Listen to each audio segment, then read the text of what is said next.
Oh.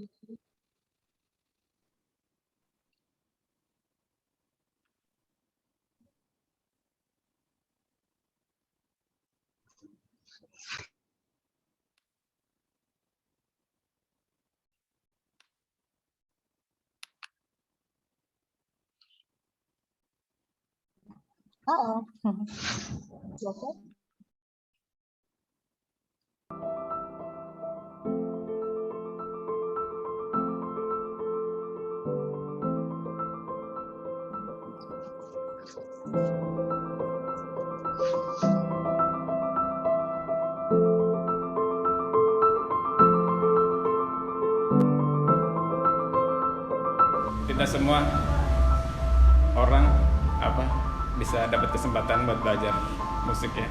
Musik klasik mahal, kalau buat saya pribadi mahal alatnya. Di Subang tuh biasanya kalau dari Subang tuh belajar ke Bandung gitu jauh. Terus ada program ini ya, sangat bersyukur.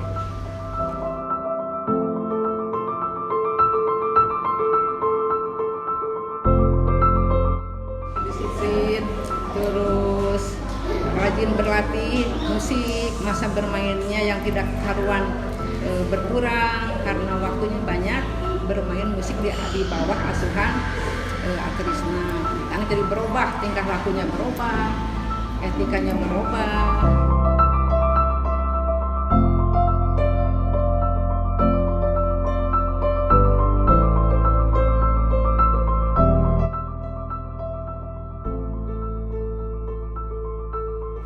Anaknya progresnya bagus, makin kesini pun kegiatannya juga makin bagus juga gitu. Terus Akila juga bangga banget lah saya sebagai orang tua ikut menjadi program musik ini.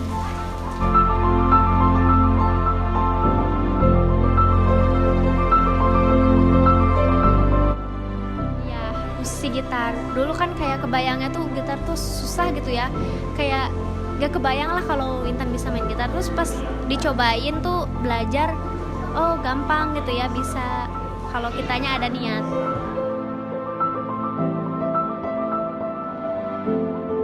Alhamdulillah tadi anak-anak luar biasa potensi seninya, dimana saya optimis bahwa anak-anak ini memiliki potensi yang nanti kedepannya akan menjadi seniman-seniman besar dari Kabupaten Subang.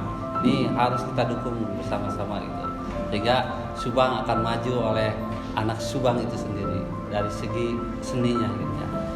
Mudah-mudahan dengan adanya seperti klub-klub seperti ini atau yayasan yang peduli kepada seni dan anak-anak bisa dibina di sini, harapan dari Dinas Pendidikan Kabupaten Subang ini sangat memiliki sebuah potensi luar biasa, dan kedepannya insya Allah Subang akan terkenal dengan seninya, Subang akan terkenal dengan tradisinya, dan Subang akan terkenal dengan orang-orang kreatifnya dari masyarakat Kabupaten Subang ini.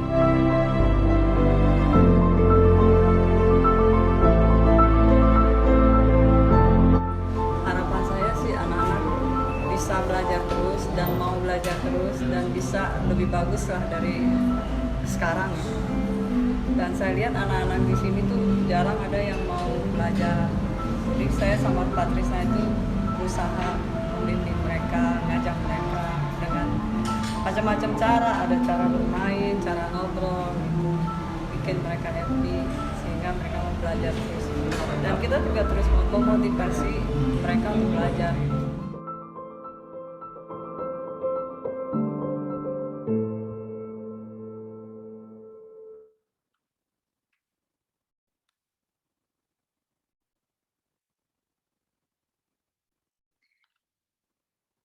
Okay.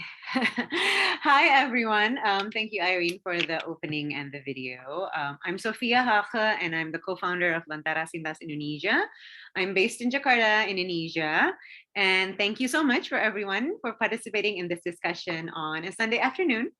We hope that you will enjoy our following discussion on harnessing creative arts to support sexual violence campaigns. So a little bit of background, we have 3 speakers. each from different countries in Asia. We have Airin Efferin. Hi, Airin. Airin Efferin. Hello. Airin Efferin is the CEO and co-founder of Bandung Philharmonic, which was established in 2016 and inspired by El Sistema in Venezuela. The Bandung Philharmonic launched its orchestra education programs in 4 underprivileged communities around the cities. And most recently, she produced a musical, the last 5 years, an off-Broadway musical with Jakarta Performing Arts Community, and also Belakang Panggung with Lentera Sintas Indonesia, which focuses on sexual violence. And recently, she was invited to be part of the founding members of the Southeast Asia Music Academy Online. And we have Kumudini from Sri Lanka. Hi, Kumu. Hi. Hello, everyone. Hello. So Kumudini is a voice trainer, choral director, a business consultant, and artist with very eclectic academic and professional background in strategic consultancy, consumer insights, business management, information technology, psychology, as well as multimedia art and voice and choral technique. She is now devising her own curriculum on vocal technique based on cognitive psychological principles and behavioral science. He's also a passionate advocate for child rights and mental health. He has conducted multiple awareness campaigns and talks at schools, youth centers, and professional forums in Sri Lanka. And last but not least, we have Zahin. Hi, Zahin. Hello. Hi. So Kazi Zahin Hasan is one of the owners of Kazi Media Limited, which operates Deepto TV, a Bengali language satellite channel. He's based in Dhaka, Bangladesh, and he wrote the plot of Shah. Am I pronouncing this right? Shahoshika. I hope so. Right, Zahin? Are you? That's correct. Yeah. Okay. Shahoshika, a courtroom drama about a fictional rape case. And we have very interesting speakers. And before we dive into the discussion, we'll have a little bit of a panel discussion on what each speakers do and why do they do it and what are the challenges in their respective countries. And we'll open up the floor for questions. So if you have questions, please write them on the chat and I'll read them once we finish talking with our speakers. Okay, so let's keep this light since it's a Sunday after all.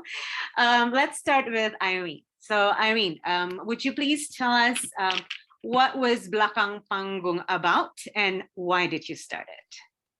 Thank you, Sophia. Thank you for the wonderful introduction. So Belakang Panggung is a musical that we staged in March 2020, 8 to 10 March 2020. And the very next day, Indonesia went into lockdown. So until now, I've still got people that are like, what were you doing? We were like, packed hundreds of people in these tiny theater rooms and viruses all around, but to my knowledge we don't have a breakout from that crowd, right? so we're good. Yeah, but it's a project that Sophia and I we've been working on it for about 3 years before 2020. And we finally were able to stage it in 2020 with the help and support of so many people. Some of you are here today, so we're very grateful.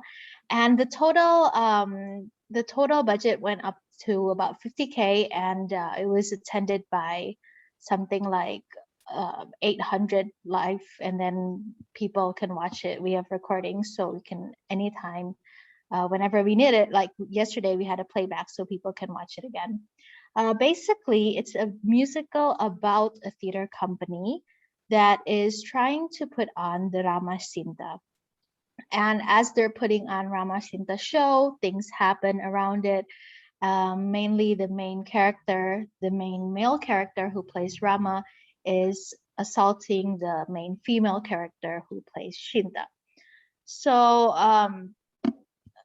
like many cases, we know that usually there are several factors involved. For example, there's power play. So the main character is the son of the director of the theater group. And that's something that I think happens very, very often in real life when the perpetrator is in a position that's much more powerful than than the victims, then it's very easy for them to do whatever they do, and it's like free for all. They can just keep on doing it until something changes. And in while we were putting together the story of the musical, I remember we had some discussions that came up. First of all was the character of the perpetrator himself. One interesting thing was, so we had gone through this, so that was very interesting. We had considered making his character to be somebody who was also assaulted when he was younger. So because he was assaulted when he was younger, then he assaults. But we moved away from that. We decided not to do that because we wanted to help the audience have a clear message, what to take back from that. And it wasn't like the perpetrator did it because he had bad childhood memories, but it was his fault. He did it, and the line was clear. Another thing was the point of change. Like I said before, if the perpetrator is somebody that's in a powerful position within the community, then they can just keep on doing it until there's certain change. So in our musical, the change happened when the female character, she spoke up on opening night. So actually she spoke up in a stage in front of people that came to the show. And what happened was, of course, the social media went crazy, and she was about to be thrown out of the production. But when like right before she was about to be thrown out, then the other people in the production spoke up, and it was another female and then another male. They also spoke up because they knew that the female knew that it had happened to her also. So that was when the tide changed, was when other people also spoke up and gave witness, which is similar to Shawasika, is that right? Which is similar to Zahin's film. And I think it's similar in a lot of cases in real life. So let's see a little bit of, we've got a little short video.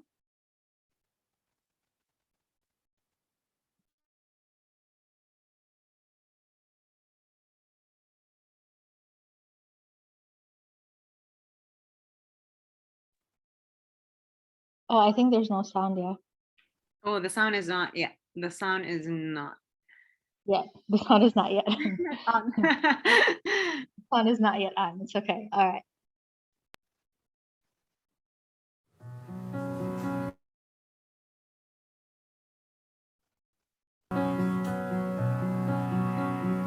Bukan matamu dan bibirmu, dan bukan tanganmu dan jarimu. Kalau kita bicara soal musikal belakang panggung, kita bicara soal kampanye mulai bicara. Dan kalau kita bicara soal kampanye mulai bicara, kita bicara tentang Lentera Sintas Indonesia. Lentera Sintas Indonesia dimulai tahun 2011, dan waktu itu kita bercita-cita untuk membuat ruang aman bagi para penyintas kekerasan seksual. Dan nyawa inilah atau semangat inilah akhirnya yang kita bawa ke musikal belakang panggung dan juga kampanye mulai bicara. I initiated this with Sophia, Hage and Marisa Anita back in 2016, so about 4 years ago. In March 2016, the first wave of Mulai Bicara, or Start Speaking, or Let's Talk About It campaign rolled out. And I heard about it from Marisa's endorsements via change.org. Because I had my own experiences of being harassed many times since I was a child from various different people up until my professional life, so I thought it was very important to reach out to find out who is behind this campaign and to see how I could help them, and most of all, really how I could help myself, I think, to empower myself to learn how to speak up about this issue. Saya sudah melihat begitu banyak kasus kekerasan seksual terhadap suatu perempuan, tapi dia yang disalahkan. Seolah-olah tanggung jawab atas suatu serangan atau pelecehan seksual berada di perempuannya. Kalau laki-laki memutuskan untuk melakukan kekerasan seksual kepada seorang perempuan, laki-lakilah yang bersalah selalu, dan kita tidak perlu ambiguous tentang itu. Kekerasan seksual terhadap perempuan maupun laki-laki tidak cuma terjadi di belakang panggung, tidak cuma terjadi di teater, dan tidak cuma terjadi di film, tapi di semua bidang. Jadi ini merupakan bentuk ekspresi kami untuk menyuarakan bahwa stop kekerasan terhadap perempuan atau laki-laki.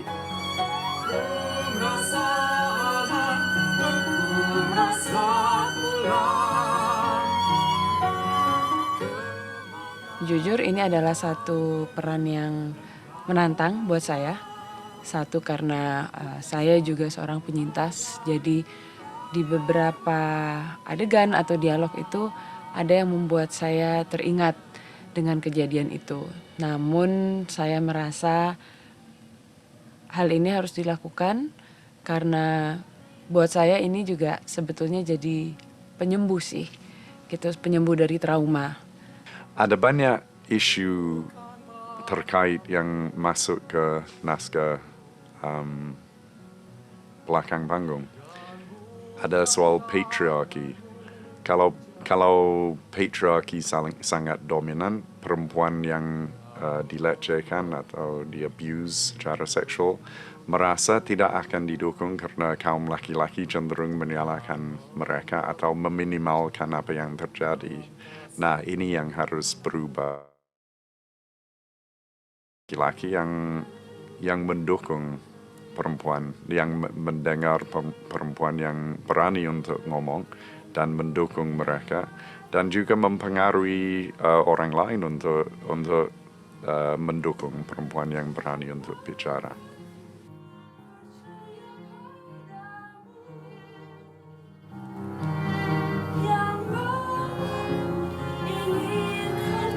Semoga dari musical ini bisa mengangkat awareness untuk orang-orang, karena memang isu yang diangkat itu benar-benar terjadi di mana-mana.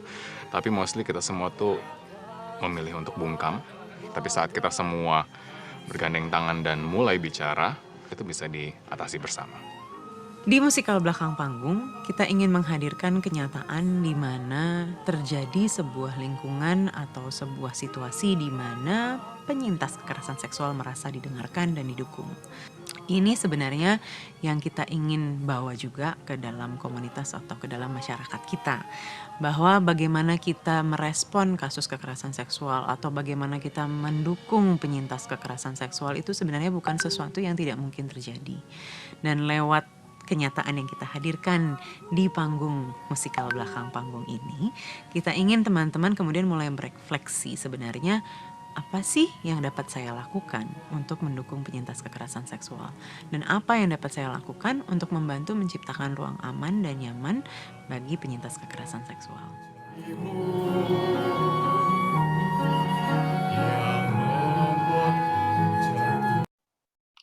Yes, so I think that video explained it very well. Thank you, Airin. Okay, now we'll go back to Airin later on.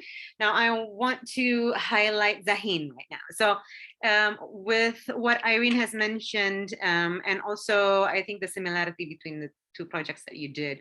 Zahin, can you please explain to us what kind of project is Shahos Chica? Okay, well, we got into the TV business. My family's main business is actually chickens and animal feed. So we've been doing that for decades, but we got into the TV business in 2014. And when we started producing news, one of the things I would do every day was share news stories. And that was the first time I really started paying attention to the comments that people would write on news stories. Particularly when when there were any news stories on rape, or the comments would often be, well, how can this girl say that she was raped? She agreed to meet this guy in his hotel room, so she already consented to sex. Or how can this woman say that she was raped when she agreed to meet this guy in a private, in a, you know, in a, you know, without a chaperone present? Comments like that, which made me realize that, you know, and you know, made me realize that, you know, a lot of rapes are happening in Bangladesh because many young Bangladeshi men don't actually know what consent means. Legal, they don't know, you know, there is a legal definition of consent and a legal definition of rape, which actually they have no idea of. And so I thought, well, you know, in my generation was, I'm 50 years old. My generation was fortunate enough to watch the Jodie Foster film, The Accused, and actually start talking about, you know, things like consent. And I thought, well, maybe, you know, maybe there needs to be a film in Bangla about rape and consent. And so we started thinking about producing the film, which became Shahushika. Now, interestingly enough, while we were, you know, just 1 year, almost exactly 1 year ago, there was another film released. Could you show the news clip? Yeah, you know, there was another film released online where it was about a rape survivor who went to the police station and tried to file a case and was harassed by the police officer, and harassment of women by police is something quite commonplace in Bangladesh. But the police were so offended by this film that they arrested the director and the actor who played the policeman. And you know, then when you're charged with, they actually charged them under the pornography law. But you know, what they said was that they've defamed the police. And in Bangladesh, you know, if you're accused of defaming any officer of the government, you can easily spend 7 years in prison. So this is why in our film Shahushika, it's about a date rape situation. And but in our film, we have a female police inspector who is extremely sympathetic. And the reason for you know, for that decision is that obviously none of us who are associated with the film want to spend 7 years in prison. So you know, there's many things you cannot say in Bangladesh. You cannot say. You can only say that a particular government employee has engaged in corruption or has harassed someone if there's actually charges against them in court. Otherwise, you can be charged with defamation. So, you know, so the way you know, we made this, that's why we produced this story in the way that we produce it. Shahushika is a story of about date rape, and it's about a very rare instance where the survivor gets very good advice and is taken by a female police inspector to a hospital to get a medical examination, because only about 2% of rape cases in Bangladesh result in conviction. Normally, the reason for the release of the accused is that the judge says, well, the accuser did not go to a hospital and get a medical examination within 72 hours, and therefore there was no medical evidence that intercourse actually ever took place. So because the law is written this way, you know, one of the things we did was we made sure that in the film, the rape survivor is actually, you know, is actually taken by taken by the police inspector to the hospital. And when the doctor at the hospital is being all judgmental and saying, you know, well, she agreed to go to this apartment, so how can we now produce a report saying that there's evidence of rape? Then, you know, she just tells the doctor, you know, do your job. The court will decide whether it was a rape or not. And so this is unfortunately, as I said, most women in Bangladesh who accuse someone of rape are not given the right advice. They don't get a medical examination in time, and without physical evidence of rape, without semen, there's no chance that they will get a conviction. So that's the other thing that we tried to address, to educate people about this process. First we want to explain about consent, and we want to explain about what a survivor should actually do, has to do if they want to get a rape conviction. So yeah. Thank you, Zahin. Very, very important issue and very important movie. And I would say the Indonesian situation is quite similar with what the Bangladeshi experience. Okay, moving forward to Kumu. Kumu, can you tell us of what kind of project that you're doing right now? Okay.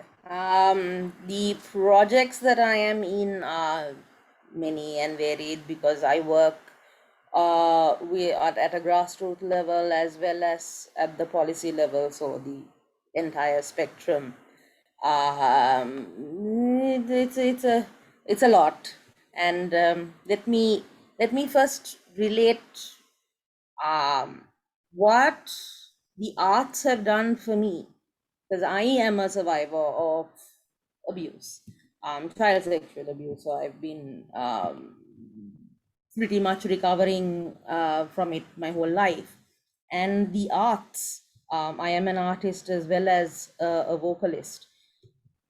And they basically saved my life. It was where I went to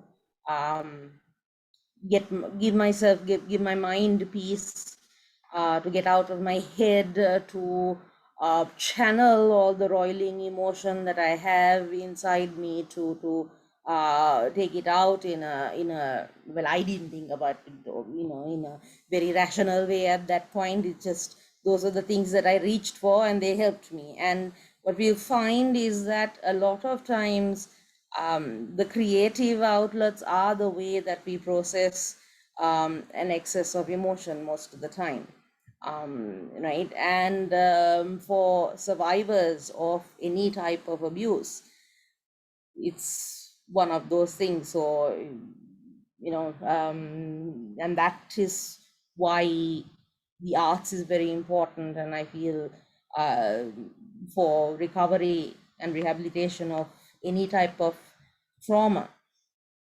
Having said that, I do relate to everyone across the board. Sri Lanka is pretty much the same. I'd say it's a little bit worse also, because we don't get defamation cases landed on our head. We get death threats and rape threats, which I've had many of, because I've been in advocacy of child rights, human rights, women's rights, mental health awareness, and sex education. So I speak out on all of these things. And one of the things that I do, and I strongly relate to both of you, Airin and Zahin's, your productions. Speaking about it is absolutely essential. And because while someone is going through abuse, it is very difficult to talk about it. Because if you can talk about it at that time, the chances are you're not going to be abused. One of the things that happens is that you get isolated when you are subjected to abuse. It's an act of isolation, and among many other things. And it's while in there, it's very difficult to speak out about it. But the ones who have come out of it, ones who have survived, I feel we have an obligation to the world, and especially the ones who are going through things that we did and we faced, for us to speak out about it. The ones who can talk about it absolutely should, because otherwise it's only the abusers.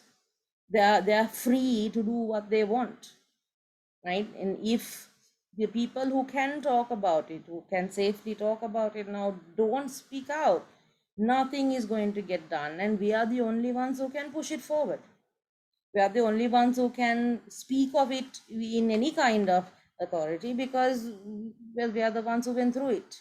So it's much better getting a first-hand account of what it's like, rather than a third person or fourth person account, because that just makes it unreal.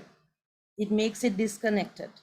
And if it doesn't touch you at a personal level, yeah, we are humans. We are very, very good at denying things.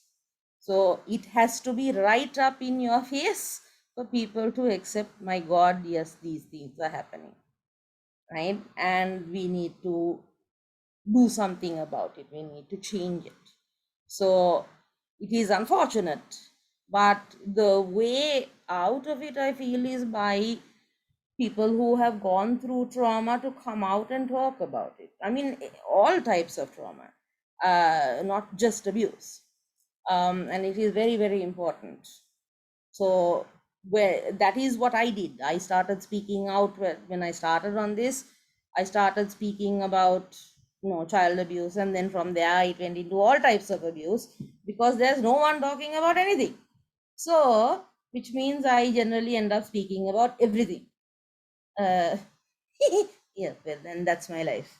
So there you go. Yes, cool. Very, very courageous, I have to say. Okay, so the next question would be, as we all know, I think the same aspects that we can see throughout Indonesia, Bangladesh, or Sri Lanka is that our countries do not have a system or a support for victims of violence, in this case, victims of sexual violence. But what made each of you think that using art will somehow change the situation?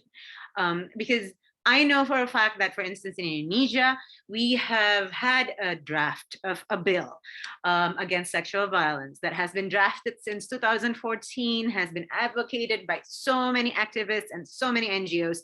And 7 years later, in 2021, we have yet to see the bill being produced. So it remains a draft, it remains a discussion in the legislation, right? And so what do you hope in achieving, or what is probably the logical processes that goes into your head and say, okay, I'm going to do this because this is going to change something? Or what was the hope when you started doing this? Who wants to go first?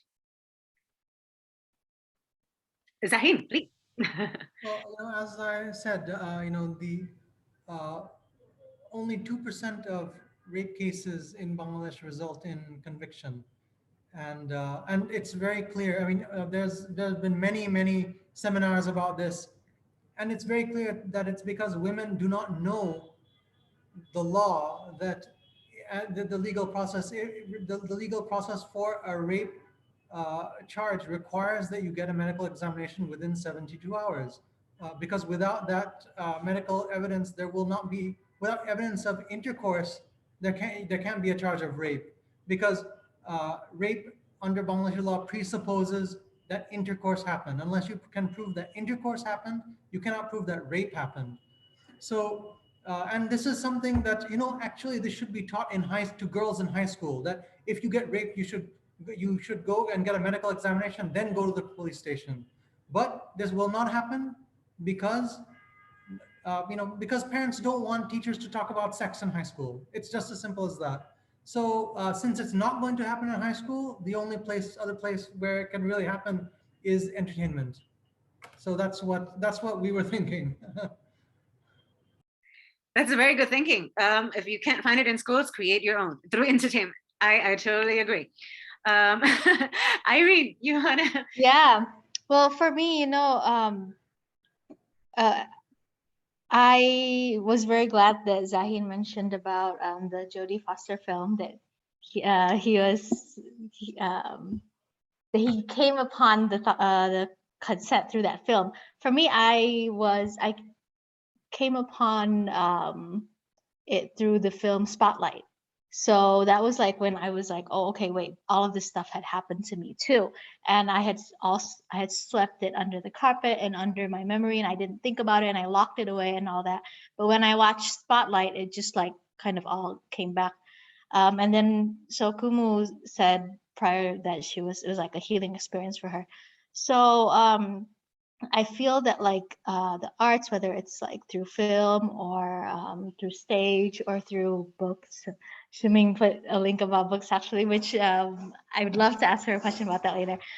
But it's when the government isn't pushing out information for us, isn't pushing out how we can help ourselves, how we can be helped, how girls can be educated, then the channel is through other ways. You know, if you're an artist, then it's through your art. If you're a writer, it's through your books. If you're a film producer, it's through your films. Thank you, Airin. Kumu.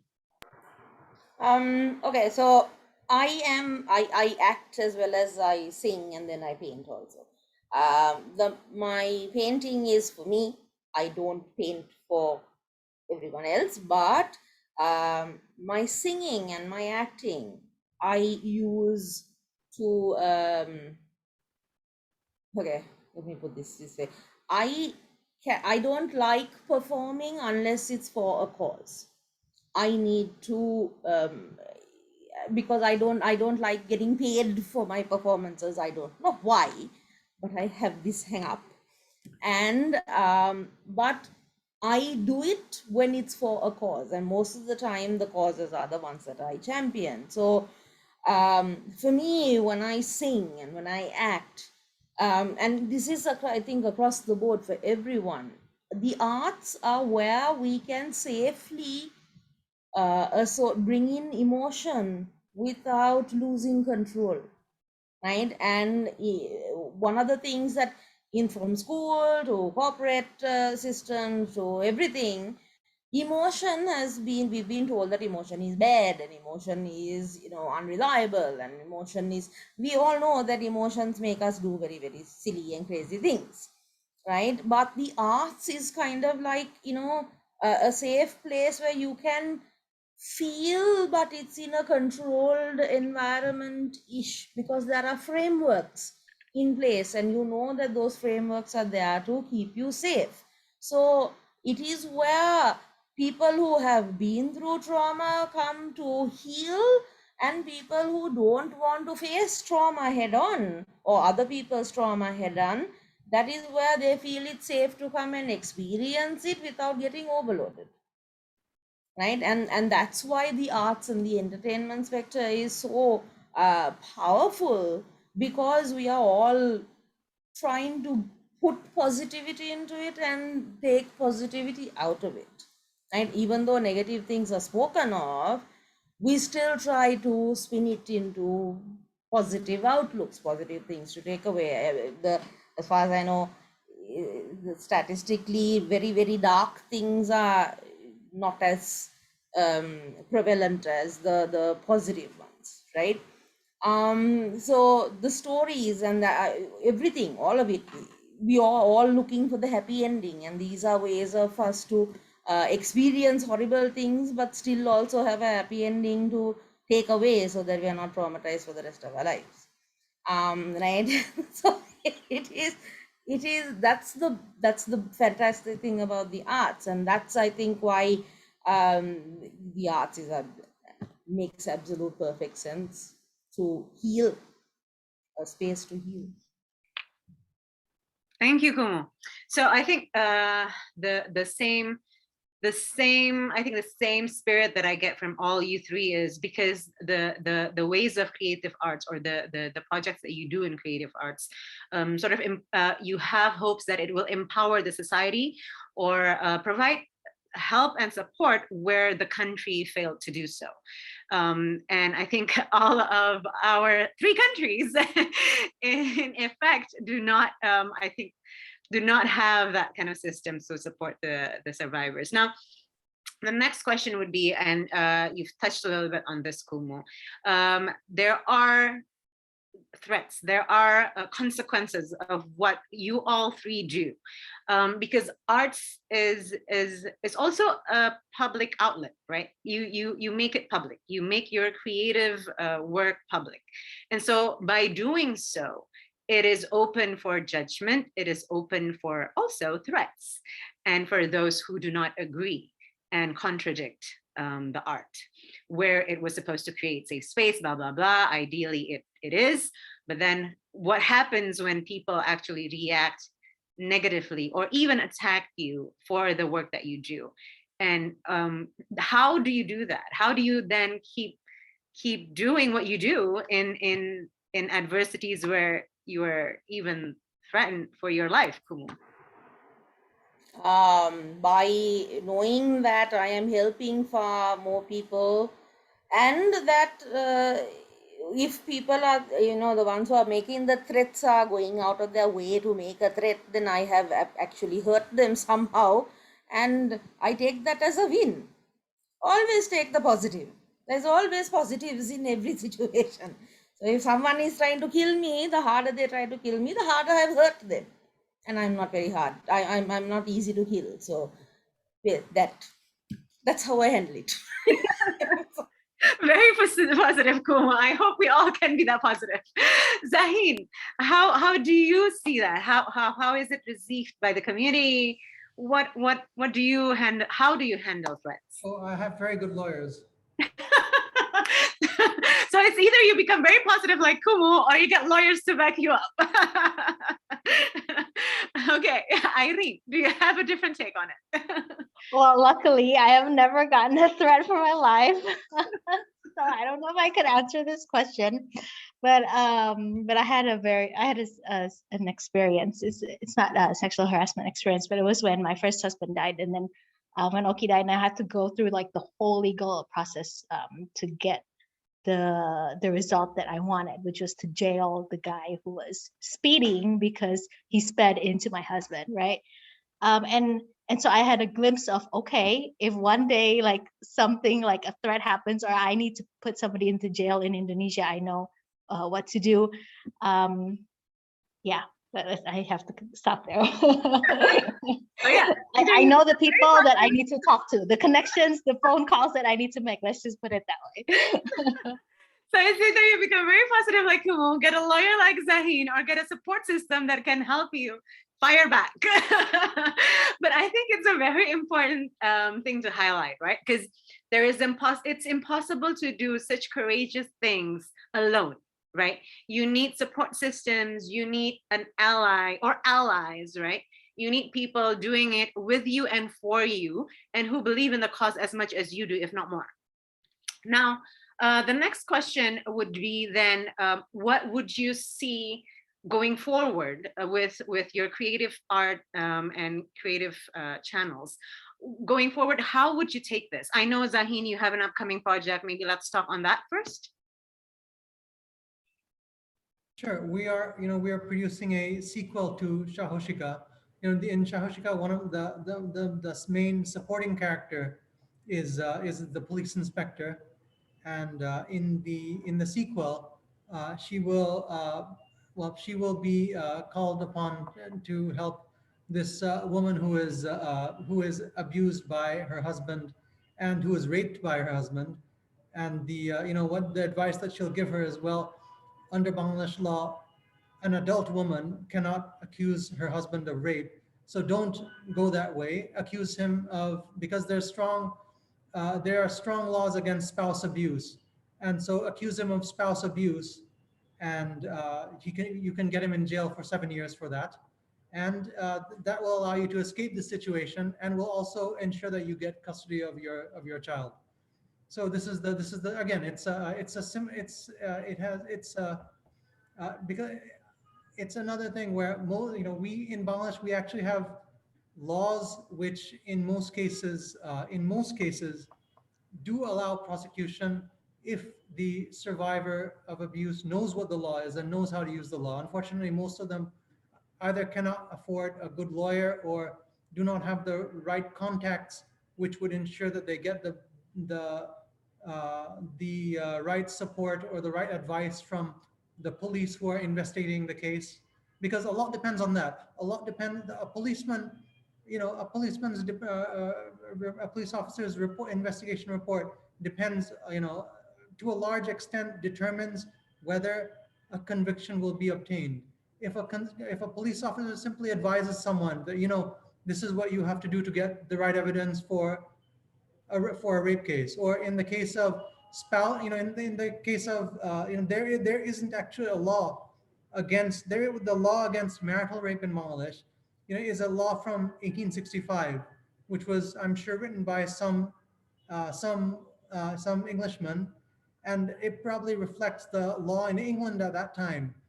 Under the law, written in 1865, a woman can only accuse her husband of rape if she is below 13 years of age on the date of the incident.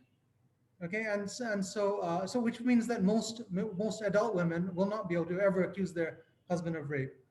But there are other laws that they can use to get their husband in jail for spouse abuse. Though it would be a mistake, and that's something that we're trying to convey with this. In this kind of situation, the laws to use are the spouse abuse laws, not the rape laws.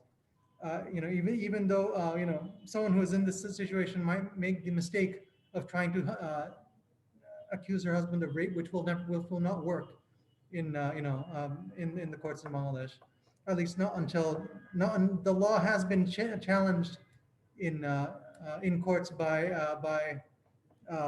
some activist organizations, and I hope that it will be reviewed as being unconstitutional, because just because someone is over is over the age of 13 does not mean that they should have to that the protection of the Constitution, the promise of justice to all citizens in the Constitution should be they should not be deprived of that justice just because they are aged 14 years old at the time when they were raped by their spouse. So hopefully, one can hope that these laws will change, but actually what we're hoping to convey is that even if these laws with the laws as they are, there's a way forward for people who are in this situation. So that's the next film, and let's see. We're hoping that, fortunately, Shahushka has been very well received. It's been viewed more than 4 million times on YouTube, and so we're hoping that there will be appetite for a sequel. Looking forward to the next film, and 4 million is a lot. Okay, and Kumu, what's next? How are you moving forward? Okay, so I am working on so in Sri Lanka, and I'm pretty sure this is probably the same in your countries as well. There are a lot of INGOs, NGOs, and CSOs working on various aspects of abuse and mental health, and all of these things. But very rarely do we come together to share learnings, right? And I strongly feel that if we share what we learn out on the field, we'll be far more effective rather than working in fragmented, siloed efforts. So what I am actually trying to do is to create a platform where we can all come together to archive information, to share information, to lobby together, to use, what's that word, love, that you use? Effect multipliers. This is a corporate term. There you go, Sophie. You are nodding your head. This was a new thing that my boyfriend introduced to me. Oh, by the way, speaking about support, so very, very important to have people in your corner. So and moving on. Effect multipliers, those are things that I think we have to start thinking of, right? Because the people who care, we often end up burning out because we do a lot of people's fighting for them, right? And I think we need to kind of band together. So what I'm trying to do in Sri Lanka is to create a platform called the Maya Project. And then it fixes my problem of not being able to perform without a cause, because then I can perform for Maya and then, use the public and artist platform to speak about things that people don't want to face. Yes, and bring all of them under one umbrella. So there you go. That's the plan going forward, hopefully. The platform sounds amazing. I hope you get it up and running soon and in good time. And Thank you. what's next? Okay, so I have picked up the pen. I picked up the pen. So, and the pandemic has given me a lot of time to do that, which I am grateful for. So I've started writing. I've written some stuff, and I'm pitching to the media. But I'm doing it through writing and through books. There's actually an example that I want to give to you all. Have you heard or do you know the hit series Shadow and Bone? It came out, was it this year or like sometime last year? But it's Leigh Bardugo's. Netflix made a huge hit series out of it. It's like fantasy. But this is a trend that I'm seeing in books these days, that the heroines aren't perfect. In fact, in Shadow and Bone, there's a lot of heroines, but two of them, Inej and Genya, they've been sexually harassed, they've been sexually molested, and they're like, the heroines of the story. So it's a trend coming up in young adult books, and I think that's going to have a lot of impact for young people that are growing up reading those books. So can I pipe in there? Yeah. Okay. So one of the things that I realized with performing on musicals, my roles were Carlotta for Phantom of the Opera and Madame Thénardier for Les Miserables. Both of them are evil female roles. And I will tell you right now that evil females, we have so much more, it's so much more fun to play because there is a lot more room for us to expand into than the good person or stereotype. I mean, the Christines and the actual actresses who were doing Christines were getting so frustrated because it's so limited, right? Which is why I absolutely agree with you. Imperfect female heroines and imperfect what gives the actresses and actors a lot more in order to play around and to emote. Completely on board with you. Yeah.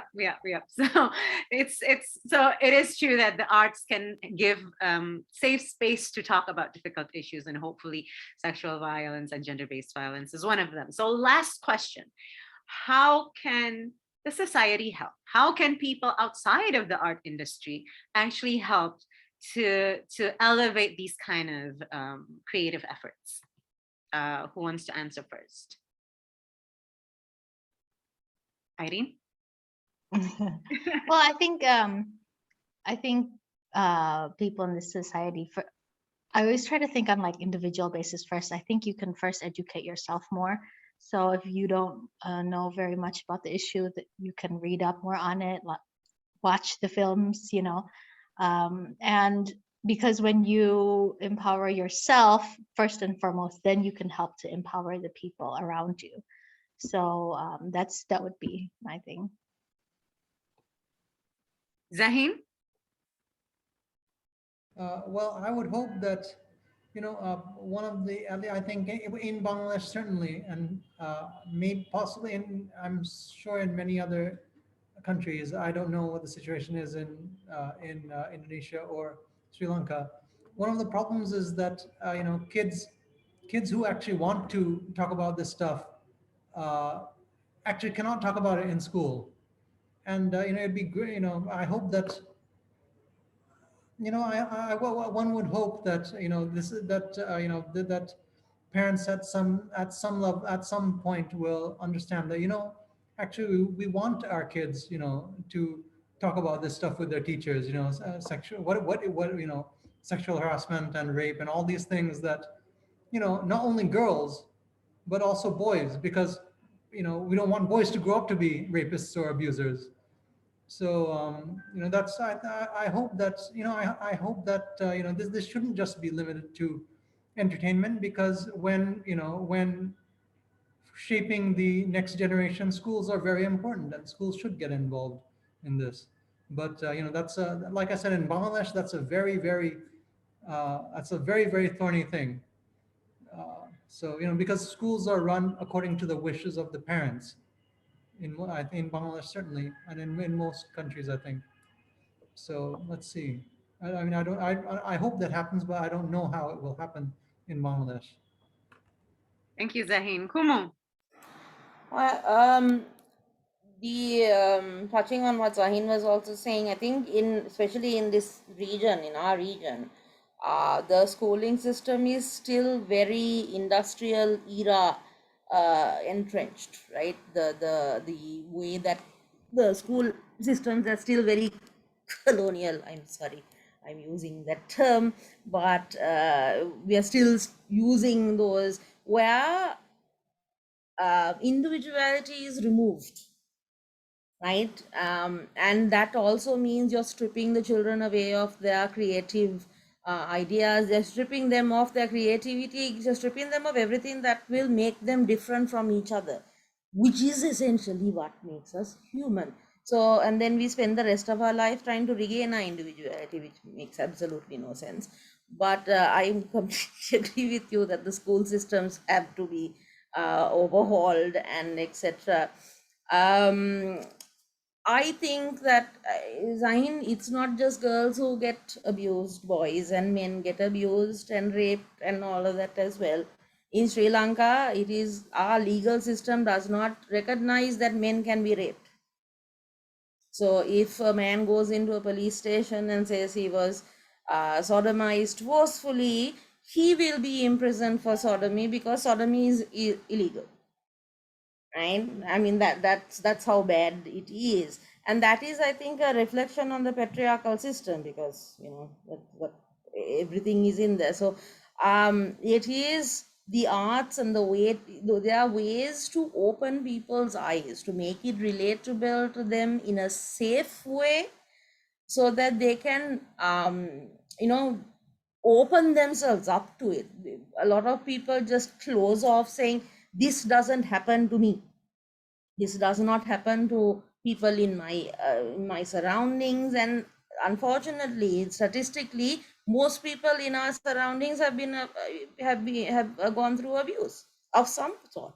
Most of the time it's sexual, right? Men or women. So that is an unfortunate thing. Now in Sri Lanka, we have what, 50% of our children have been sexually abused before the age of 12. Right? That's 1 in 2 kids, meaning the every other person that I run into has gone through some kind of abuse. So it is far more normal. It's just that it's only by talking about it, it's only by saying, do we normalize it? And if once the public realize that we should not be keeping this silent, it is not our fault, and it is only by the society pushing will the powers that be do anything to change it, because there is no benefit for them to change it. Yeah. So to sum it up, how you can help is people is by educating yourself, educating others by talking about it, normalize talking about it, and don't be silent. There are many ways to be an active bystander, and also, even like Zahin said, start talking to your family, start talking to your friends, and who knows, maybe you can be the safe space for some people who are actually going through it or have gone through it. Now, is there anyone in the participant who would like to ask a question before I close this session off, because it is almost close to an hour? Shuming, I noticed that you're commenting in the chat. Would you like to comment directly? You can voice your comments directly to the speakers. Shuming, hi. Oh, hi. So actually I've expressed my comments, in a less obtrusive way through the chat already. So I didn't want to interrupt, because actually I was really enjoying everything that you guys have to say. I think I began the whole session with you guys going, nah, this doesn't really happen in Singapore. We're kind of like advanced. And then I've sort of like ended this chat going, what? these are our numbers. This is crazy. So thank you for organizing it. I think that I've learned a lot in the process of just listening and looking it up over an hour. Thank you. Thank you, Shuming. Anybody else in the participant who would like to say something or ask a question?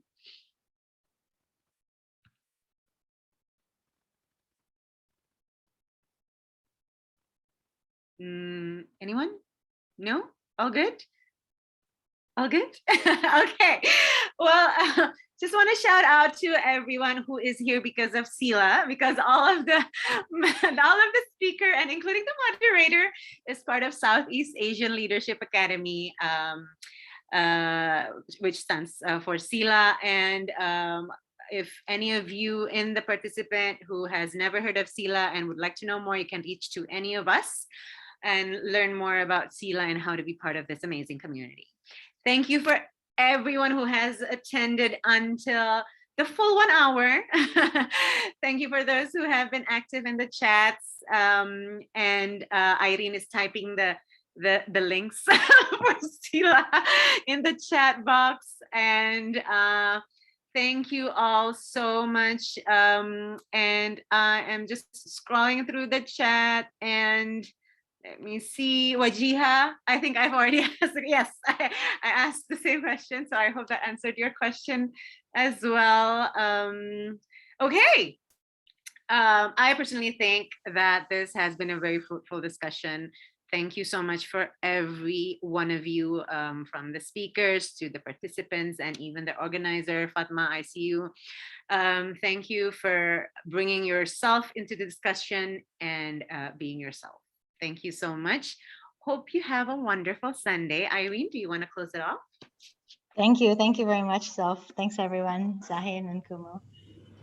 Thanks, everyone. Thanks, Sophia. guys. Bye. Bye. Thank you. Bye, folks. Have a great weekend. You too, Bye. guys. Bye. Thank you. Bye.